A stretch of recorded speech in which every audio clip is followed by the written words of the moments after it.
Today, I asked the question, would it be humanly possible to compare over 131 synths and then pick a winner? But the shape of the ear.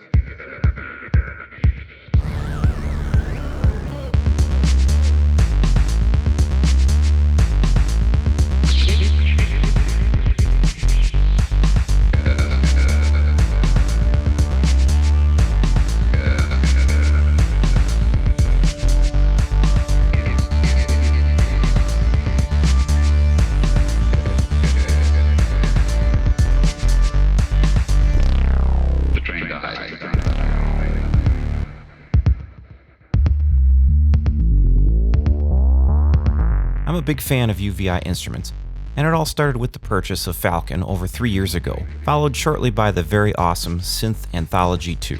UVI happens to make some of the best synth VSTs out there, and are widely considered to be at or near the top of the heap when it comes to that. So when Synth Anthology III came out, I picked it up pretty quickly as they had added a ton of new synths, including several from Teenage Engineering and the Behringer DeepMind, which I was really interested in.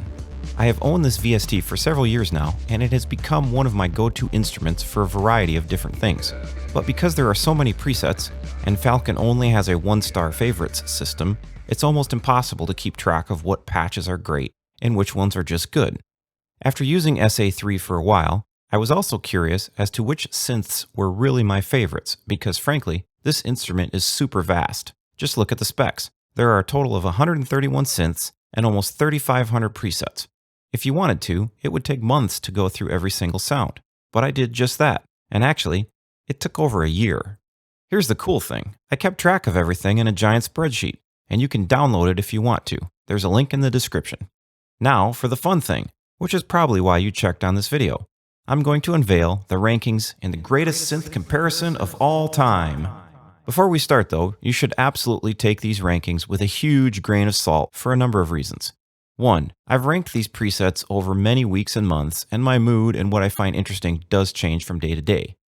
2. My tastes aren't yours. I'm a huge fan of pads. There is a fairly narrow range of synth bass sounds that I like. The Fender Rhodes is one of the most awesome instruments to ever exist, etc., etc. You will probably disagree with me on many things, and I think you get the idea. 3. UVI only has a limited number of presets for each instrument. Some might only have a few patches, while others may have hundreds. So this is really a ranking of UVI's version of each instrument. With that in mind, let's dig into the results.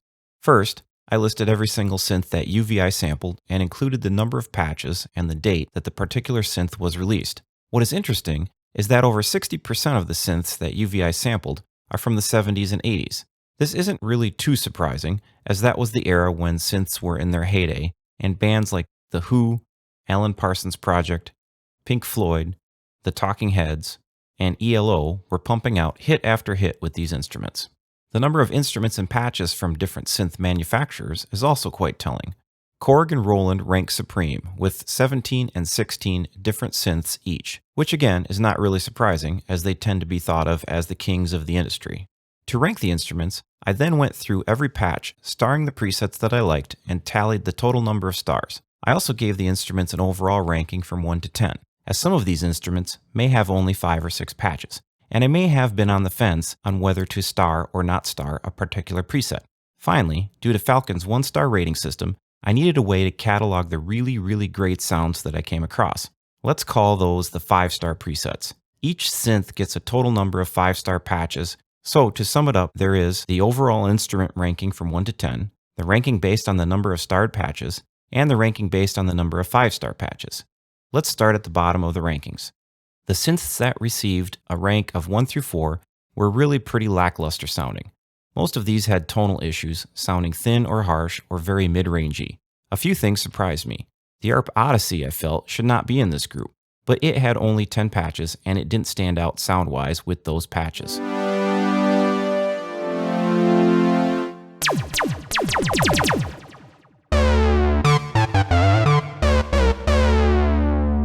Three out of the 4 Teenage Engineering synths are also in this group. Part of the reason for that is because several of these have many very slight variations on some bread and butter bass or keyboard sounds. Thus, there is nothing really that makes them stand out in the crowd, and frankly, you are comparing a less than $100 pocket operator to synths costing upward of $5,000 or more in today's money. The Kawai K5000 is also in this group, which was their flagship synth in the 1990s, but it had too much presence in the mid-range and some overbearing effects on several patches, which is why I ranked it low.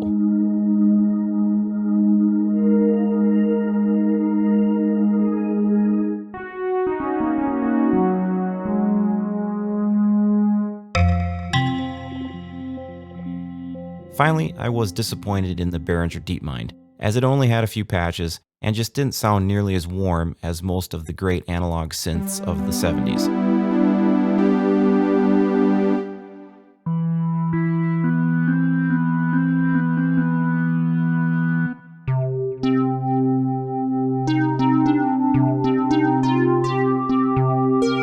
Sorry Behringer, I really wanted to like you.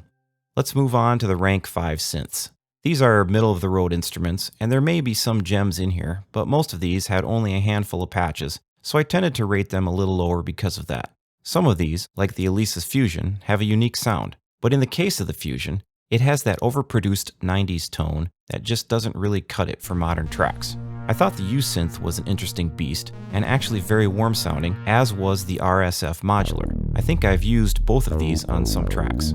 There are a number of Korg and Roland synths here, which isn't surprising as both companies have produced a wide range of instruments from top-notch workstations to low-cost budget models. And obviously, in the quest to make some of the best synths in the industry, you're going to make some duds in the process. Finally, there are a number of good but not great DX clones in this group as well.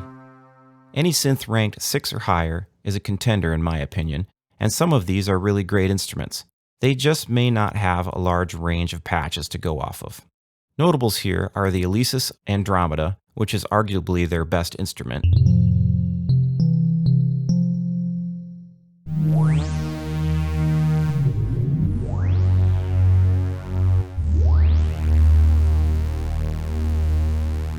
the venerable Yamaha DX7,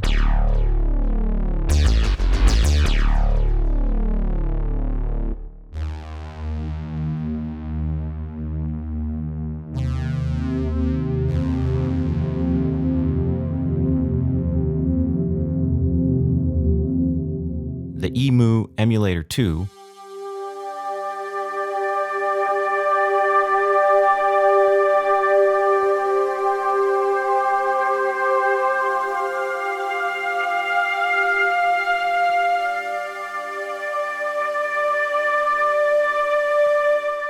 and the ARP 2600, which was made famous by the Edgar Winters Group with their song Frankenstein.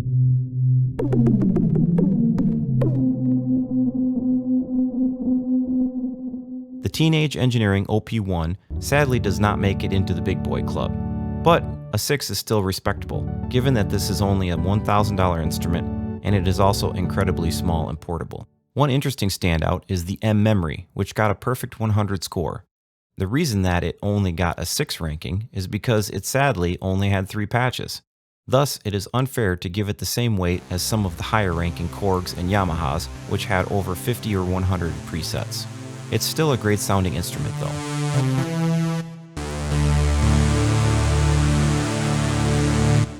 That rounds out the bottom 2/3 of the list. I'm currently editing the video for the top tiered synths and will be releasing it in the next few weeks. So hit the like and subscribe button to see more content like this. And if you like shootouts, check out part 1 of our piano VST shootout that we released last week. Hope you are doing great and making a lot of music, and we will see you on the other side of the mountain.